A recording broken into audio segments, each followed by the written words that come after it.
We're gonna make it work. Yes. Gonna make it work. Okay. Anyway. Yes. Okay. I tried to write the poem that you were looking for, but every time I put pen to paper, I feel like a poser. I learned at a very early age that good girls, we were not meant to recount our bad memories. My pain was never made to bleed out. My poems had to smell like lavender and be wrapped up in pretty bows. My reality only existed between the constraints of pink fluff and bubbles. Because God forbids what would happen if we let the good girl's tongue run free, if we released her reality. You always told me that good girls, we never get our hair wet.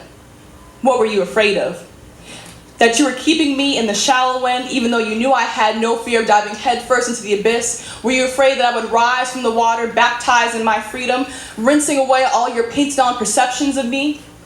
That my hair would untangle my story and that my eye makeup would rinse off and you'd finally get to see all the pain and baggage I was carrying, because even on land you made sure no one can see that, because good girls, we wear big glasses so no one can see our pain. You told me it was for my own good, that I just needed to be a little smaller, that my words were too much for those listening. You told me to downsize. It'd be a lot easier. But the older I got, I realized I did not want to be chained in lies, and that's when you stopped bringing me up. I hear that I no longer fit into your optics anymore. You no longer bring me up at the salon. I'm not in your church picnic conversations. Was I no longer good table talk for you? Did they tell you though? Did you tell them though that I tried to write you about these happy things, hoping that I'd be happy, but I was not happy. You see, I could not be happy knowing that I had to chew my words before they left my mouth so they'd be easier to those receiving them. You told me I could never offend. You told me no good man would want a woman with so many opinions. Just be quiet. Just say a little less. Just be a little less. Your words were too much. You made me think I was too much, and I walked around believing that I was too much for this world, that I was just too big. But thankfully, the older I got, the more those chains slipped off of me. You see, I am not too big. You see, anytime I put pen to paper, I'm not writing for you. You see, I'm rewriting the silence I was forced to have because good girls were forced to sit front row at church, making our halos perfectly tilted. Well, my halo was never perfectly positioned in the first place. You see, my tongue was made to cut boundaries. I was never made to cater to the insecure. My words were made to start movements and make change, and you wanted to wrap me up in satin bows and put me into tiny little boxes? Do I look like I fit into a goddamn box? Listen, I don't write for you. I write for all of those who are still swimming in the shallow end. I write for all of those who are no longer good table talk. I write for all of those forced to sit front row at church with perfect halos. You see, I write for those still wrapped up in their satin bows. You see, I write for me because my life does not live between pink fluff and bubbles. And you'll no longer be able to put me into a goddamn tiny box. Thank you. So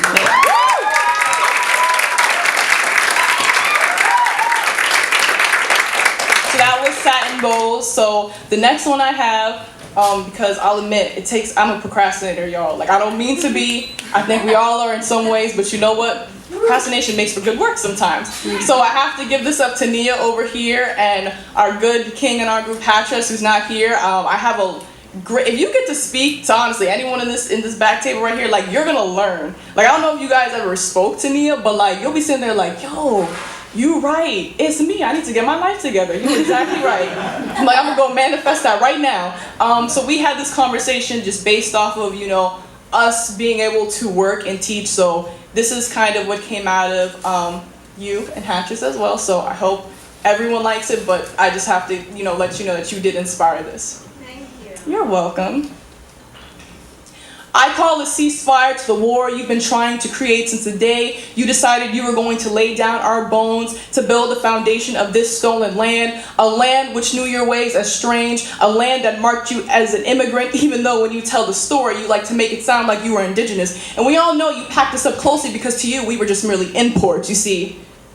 the bond of the black family is something that you continuously try to break, because even though someone is not our brother and our sister, you know, we still treat them like they are our brother and our sister.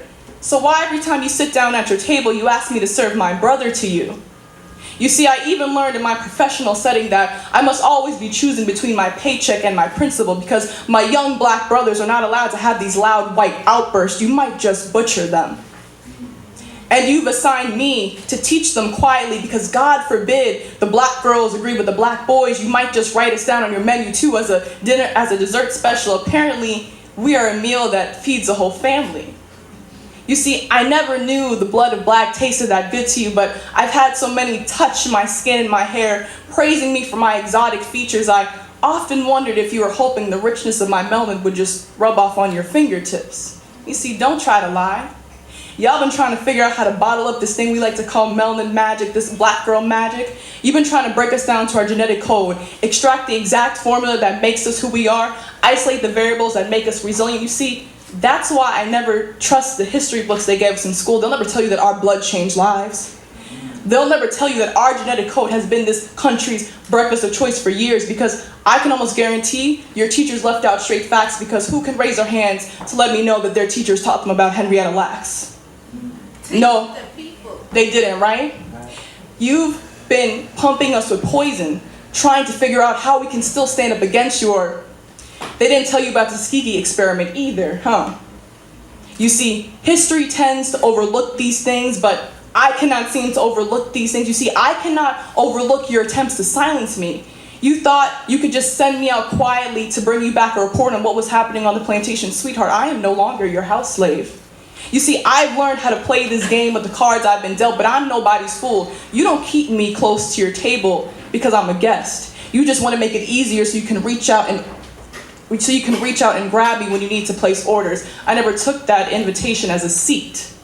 But what you mistook was the bond of this black family. You see, we really do believe it takes a nation to raise one child.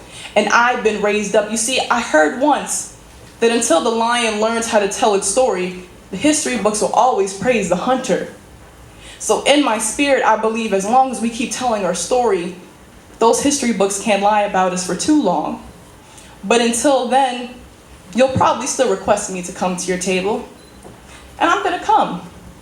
But the next time I come, I'm not coming to take orders. You see, I think I might just leave my pen and pad at home. You see, when I come back to this table, I'm bringing flames so heavy they will turn this table to ashes. You see, this system finally needs to be cremated, because too many black bodies have died here in the attempt to make America great again. Too many people have been slaughtered as if they were roadkill, as if they were nothing, as if they didn't have family or loved ones. And I will laugh as the dust rolls past my fingertips. You see, I am tired of the people with skin like night still being hungry, still with stomachs concave, because their order for equality has yet to be put in yet. We are still hungry and starving for freedom. I am still thirsting for the truth, and I cannot take your orders. Sorry, not sorry, but dinner here tonight will not be served. Thank you.